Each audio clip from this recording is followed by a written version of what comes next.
Okay, yeah, thanks for telling me in advance actually. So it's the 5th of February, 24, 6 o'clock, and this is the first video in the series on 3D printers. So today we're going to talk about vat warmers or resin tank warmers and the build plate size and the relevance of that on print timings and how that all kind of works.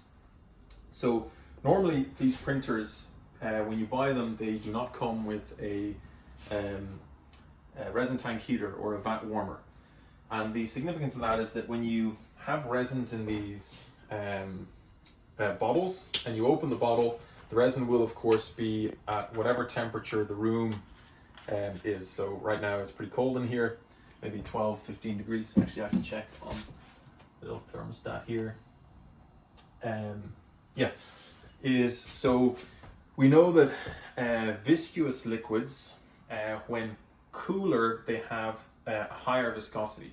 So if we can heat liquids, they will flow better, or they'll have a reduced viscosity, which means that when these build plates, so we can zoom in on this, when these build plates come down into the liquid, they're going to generate a surface tension here, and that surface tension will be lower if the liquid is heated, which means that we can increase our speed of printing, because this can move up and down quicker in the z-axis in this direction. So we've got our two-stage motor control here, and with these printers, unlike closed-off systems like the Formlabs, EnvisionTech, etc., we're able to dictate the print parameters. So if we can play around with the settings, is provided that the resin is warmer, then we can print faster, which is important because for dentistry, some of our restorations we want to deliver the same day. The other thing that we can do, so we spoke about why temperature is important, because if we increase the temperature, the resin is warmer, which means that its viscosity is lower, which means that there is less surface tension on the build plate, which means that when the build plate drops down into the resin and raises back up, it won't be stuck to the FEP film at the bottom. It'll actually remain on the build plate, and you don't get failed prints. So that's the first thing. The second thing is we can get printers with smaller build plates. So if we look here, this is actually a full arch we've printed, but if we ignore this for a second, we'll get another one. If we take this build plate and compare the size of this to this here, you can see how the total surface area of this is a lot lower than this. And again, that means that we can, because in dentistry we don't print large items, so assuming we're not stacking this with models, we can print small things, and we are printing small things. And if we have a smaller build plate, again, the tension that it generates when it hits the liquid or the liquid resin will be much smaller.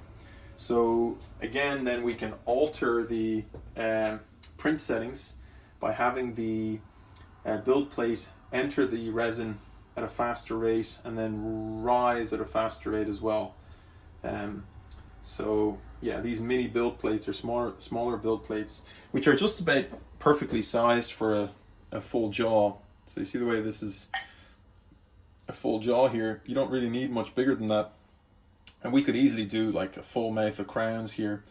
It means that we can reduce the print times and get to like for a single unit we could do that in 15, 20 minutes, 25 minutes. For a full arch like this, even though you can see this is quite a thick arch, so there's many layers, this is still under an hour by heating the resin and then using a smaller build plate.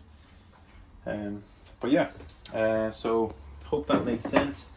There are dedicated dental printers which have inbuilt heaters, but they're prone to actually malfunctioning, which is quite frustrating. Like the Formlabs 2 and 3 we had those, tried those. They will refuse to print unless they're at a certain temperature, but they won't reach that temperature because they'll have some sort of malfunction in the thermometer, so it won't increase in temperature, and now you're stuck with a printer that doesn't work. So you can't even alter the parameters to print slower, is given that. Or what will happen is the temperature won't go up fast enough. Like it'll be, it'll go up at 0.1 degrees Celsius like every minute. So you'll be waiting like 45 minutes just for the vat to heat up to allow you to print. And they're closed off, so you can't mess around with the parameters at all.